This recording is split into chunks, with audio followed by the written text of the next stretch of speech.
नमस्कार, आपका स्वागत है भारत होम्योपैथी के यूट्यूब चैनल पर। और आज इस वीडियो में हम बात करेंगे बिना डायलिसिस किडनी कैसे ठीक करें। ये सवाल आपके मन में भी आया होगा जब आपके डॉक्टर ने आपको डायलिसिस करने का एडवाइस कर दिया होगा, या फिर ये बोला होगा कि एक बार डायलिसिस शुरू हो गया तो इसका मतलब ये डायलिसिस चलता जाएगा और आपकी किडनी और ज़्यादा खराब होती जाएगी। लेकिन आपको एक टेम्पररी सॉल्यूशन के लिए उन्होंने डायलिसिस बताया होगा। तो ऐसे में आपके मन में यही आया होगा कि कैसे बिना डायलिसिस के हम अपनी किडनी को ठीक कर सकते हैं। तो इस वीडियो में ये पूरी जानकारी आपको मिलने वाली है, तो वीडियो को एंड तक देखेगा। और इसी तरीके की और जानकारी भरी वीडियोस के लिए आप हमारे चैनल को सब्सक्राइब कर सकते हैं। तो चलिए वीडियो में आगे बढ़ते हैं, बिना डायलिसिस कैसे किडनी को ठीक करें। तो सबसे पहले आपको ये समझना होगा डायलिसिस की जरूरत कब पड़ती है। जब हमारी किडनी सही से काम करना बंद कर देती है, धीरे धीरे उनकी जो वर्क एफिशिएंसी होती है वो कम होती जाती है, तो हमारे ब्लड में कुछ टॉक्सिन सब्सटेंसेस होते हैं जिनकी मात्रा बढ़ जाती है। यूं कहें हमारा ब्लड गंदा हो जाता है या गंदा रह जाता है, क्योंकि गंदा तो वो होता ही है लेकिन हमारी किडनी उसे साफ कर रही होती है। लेकिन अब किडनी सही से काम नहीं कर रही तो हमारे शरीर में गंदा ब्लड फ्लो करने लग जाता है, जिसके अंदर एक सब्सटेंस होता है क्रिएटिनिन। क्रिएटिनिन लेवल का बढ़ना एक बहुत बड़ा इंडिकेटर होता है किडनी खराब होने का। और जब क्रिएटिनिन लेवल तेजी से बढ़ रहा होता है तो ऐसे में डॉक्टर्स आपको डायलिसिस की सलाह देते हैं। अब आपको डायलिसिस को खत्म करना है या बिना डायलिसिस के अपनी किडनी को ठीक करना है, तो यहाँ पर सबसे बड़ा टास्क यही रहता है कि आपको अपने बढ़ते हुए क्रिएटिनिन लेवल को वही रोकना है और उसे कम करना है, ताकि आपको डायलिसिस ना कराना पड़े। अब सवाल ये उठता है कि अगर ये चीजें इतनी आसान होती, क्रिएटिनिन को रोकना इतना आसान होता, तो डॉक्टर डायलिसिस की ही क्यों कहते। तो बेसिकली मैं आपको बताना चाहूंगा कि आप क्रिएटिनिन को रोक सकते हैं और डायलिसिस से भी बच सकते हैं, लेकिन आपको कुछ बदलाव अपने जीवन में करने होंगे। सबसे पहला काम यही है कि आपको क्रिएटिनिन की फॉर्मेशन को रोकना है। अब क्रिएटिनिन बन कैसे रहा है, जब आप बहुत ज्यादा मात्रा में प्रोटीन खा रहे हैं तो वो क्रिएटिन में कन्वर्ट होता है, और ये क्रिएटिन जब आपके मसल्स तक जाता है तो उससे क्रिएटिनिन एक टॉक्सिक वेस्ट बाहर निकलता है। यहाँ पर आपको प्रोटीन के इंटेक का खास ध्यान देना है। अगर आपका वेट अच्छा है तो कुछ दिन आप बिना प्रोटीन के भी रह सकते हैं, आपको इवन दाल खाने की भी जरूरत नहीं। लेकिन अगर आपका वेट कम है तो ऐसे में अगर आप प्रोटीन रिस्ट्रिक्टेड डाइट पर चले जाएंगे तो बहुत ज्यादा कमजोरी आ जाएगी, मांसपेशियों में ऐंठन महसूस हो सकती है। तो यहाँ पर आप प्रोटीन लें, लेकिन प्लांट बेस्ड लें, जैसे मूंग दाल, मसूर दाल, मोठ दाल, ये ले सकते हैं। एनिमल बेस्ड प्रोटीन बिल्कुल नहीं लेना है, जैसे चिकन, मटन, फिश बिल्कुल नहीं लेना, अंडा तक नहीं खाना है अगर आपको डायलिसिस से बचना है। इनिशियली स्टेजेस पर कुछ पेशेंट को अंडा अलाउ कर दिया जाता है, जो पेशेंट टू पेशेंट वेरी करता है, और उसमें भी उन्हें येलो पार्ट खाने की सलाह नहीं दी जाती।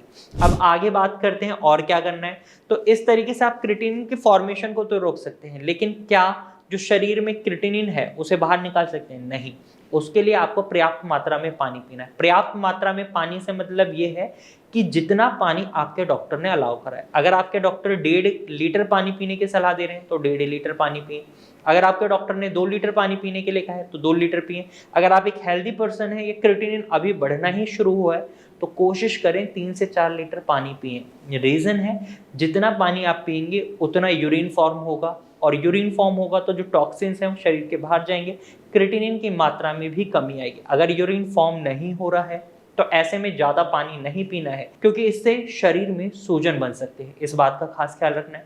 अगली चीज जो आपको करनी है वो ये है कि आपको अपनी डाइट में खट्टे फलों को, खट्टी चीजों को अवॉइड करना है। रीजन है, जब आप खट्टे फल या खट्टी चीज खाते हैं तो ये आपके क्रिएटिनिन लेवल को बढ़ाते हैं, लेकिन ये डायरेक्टली आपके क्रिएटिनिन लेवल को नहीं बढ़ाते। ये आपके शरीर में एक मेटाबॉलिक एसिडोसिस नाम की सिचुएशन क्रिएट कर देते हैं, जिसमें क्या होता है, आपका ब्लड एसिडिक हो जाता है, और जब ये आपकी किडनी तक पहुंचता है तो किडनी को और नुकसान पहुंचाता है। तो जो क्रिएटिनिन आपका सालों में 2 से 3 हुआ था, वो 1 महीने में ही 3 से 6 भी पहुंच सकता है, क्योंकि किडनी का नुकसान बढ़ रहा है। क्रिएटिनिन किडनी बाहर नहीं निकाल पा रही है, तो शरीर के अंदर तो वही स्पीड में काम हो रहा है, क्रिएटिनिन उसी स्पीड में बन रहा है। तो इस वजह से आपको खट्टे फल, खट्टी चीजें बिल्कुल खाने की सलाह नहीं दी जाती। अगर आपको डायलिसिस से बचना है तो इन चीजों पर आपको बेसिकली बहुत ज्यादा काम करना ही पड़ेगा। वहीं आपको कैफीन, वाली चीजें नहीं लेनी, कॉफी चाय नहीं पीनी, शराब तंबाकू का सेवन बिल्कुल नहीं करना, ये भी किडनी को खराब करती हैं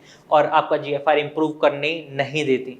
इसके साथ साथ आपको कुछ दो ऐसे कारण हैं जिन पर बहुत जरूरी है काम करना, क्योंकि ये दोनों कारण आपकी किडनी को खराब करते हैं। एक तो अपने ब्लड प्रेशर को आपको मेंटेन करना है, दूसरा अपने ब्लड शुगर लेवल को मेंटेन करना है। अगर आपका ब्लड प्रेशर हाई रह रहा है, बार बार हाई हो रहा है, तो इससे किडनी का डैमेज और बढ़ेगा, जिसकी वजह से आपको आगे चलकर बहुत ज़्यादा नुकसान हो सकते हैं और डायलिसिस पर भी जाना पड़ सकता है। इवन आपको किडनी फेलियर की स्टेज तक पहुंचा सकता है ये। तो ब्लड प्रेशर को जरूर मेंटेन करें, ऐसे ही शुगर लेवल को मेंटेन करें। इनकी मदद से आप अपने आप को डायलिसिस से बचा पाएंगे। वहीं इसके साथ साथ आपको अपनी किडनी के फंक्शंस को इंप्रूव करना भी उतना ही जरूरी है। अगर आपके किडनी के फंक्शंस इंप्रूव हो जाते हैं तो क्रिएटिनिन ऑटोमेटिकली शरीर के बाहर निकलेगा। अब आपको मैं ये बात बताना चाहूंगा, आपकी किडनी के जो डेड सेल पार्ट होता है उसे किडनी रिकवर नहीं कर सकती, लेकिन आपकी किडनी के पास एक क्षमता है कि वो अपने फंक्शंस को इंप्रूव कर सकती है। सपोज आपकी किडनी 40% खराब है, लेकिन जो आपकी 60% किडनी फंक्शनिंग में है अभी, ये अपनी फंक्शनिंग इंप्रूव कर सकती है। ये 60% किडनी ही 80% किडनी जितना काम कर सकती है। अब मैं यहाँ ये नहीं कहूँगा कि 60% किडनी बिल्कुल आपकी 100% किडनी की तरह काम करेगी, नहीं, 80% की तरह काम कर सकती है। ये मान लीजिए अगर आपका क्रिएटिनिन लेवल 1.5 पर है तो आपका क्रिएटिनिन लेवल नॉर्मल हो सकता है और हमेशा नॉर्मल बना रह सकता है अगर आपकी किडनी फंक्शंस को अच्छे से इंप्रूव कर रही है। फंक्शंस इंप्रूव हो रहे हैं with the help of homeopathic medicine, क्योंकि फंक्शंस ऐसे ही इंप्रूव नहीं होते। उसके लिए एक प्रॉपर ट्रीटमेंट लेना होता है जो डायरेक्ट आपकी किडनी पर असर करे, उसके फंक्शंस को इंप्रूव करे। और भारत होम्योपैथी की दवाइयों की अगर मैं बात करूं तो यहाँ पर आपको कस्टमाइज्ड मेडिसिन ट्रीटमेंट दी जाती हैं जो पेशेंट टू पेशेंट वेरी करती हैं। अगर आपकी बीमारी का रूट कॉज अलग है, आपके शरीर में लक्षण अलग दिखाई दे रहे हैं, तो दवाइयां उसके अकॉर्डिंग बनाई जाती हैं जो कि अलग अलग होती हैं और रिजल्ट हमें बहुत अच्छे देखने को मिलते हैं। तो अगर आप भी किडनी की किसी समस्या से सफर कर रहे हैं तो आप भारत होम्योपैथी की डॉक्टर की टीम से कंसल्ट कर सकते हैं। आप स्क्रीन पर दिए गए नंबर पर कॉल कर सकते हैं और भारत होम्योपैथी की डॉक्टर की टीम से एडवाइस ले सकते हैं। तो आज की वीडियो में सिर्फ इतना ही। अगर आपको ये जानकारी पसंद आई है तो वीडियो को लाइक और शेयर जरूर कीजिएगा और ऐसे ही इंफॉर्मेटिव वीडियोज के लिए हमारे चैनल को अभी सब्सक्राइब कर लीजिएगा। Thank you for watching.